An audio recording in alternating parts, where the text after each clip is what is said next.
राजा की चिंता। यह कहानी है एक राज्य के राजा की, जिनके राज्य में अकाल पड़ गया और लोगों ने इनको लगान देना बंद कर दिया।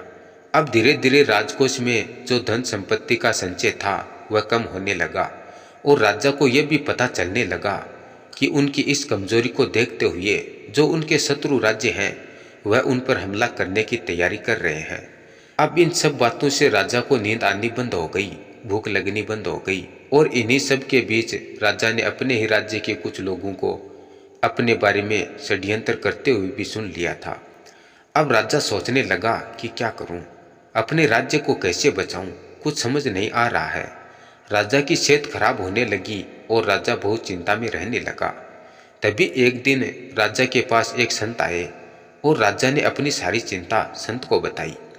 अब संत ने कहा, तुम्हारी चिंता का कारण यह राजपाट है, इसे छोड़ दो, तुम्हारी सारी चिंताएं दूर हो जाएंगी और तुम एक काम करो, ये राजपाट मुझे दे दो।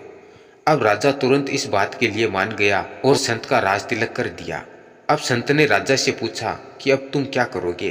तभी राजा ने कहा कि कहीं नौकरी करके अपना जीवन चला लूंगा। अब संत ने कहा कि कहीं और क्यों, तुम यही नौकरी कर लो ना मेरे पास ही। तभी राजा ने कहा, चलो ठीक है, बताओ मुझे क्या करना है। अब संत ने कहा कि देखो, मुझे तो राजपाट चलाने का कुछ ज्ञान है नहीं, इसलिए तुम मेरी जगह राजपाट चलाओ और मैं अपनी कुटिया में रहूंगा। तभी राजा ने कहा, चलो ठीक है। अब राजा फिर से वैसे ही सब कुछ संभालने लगा और खुशी से रहने लगा।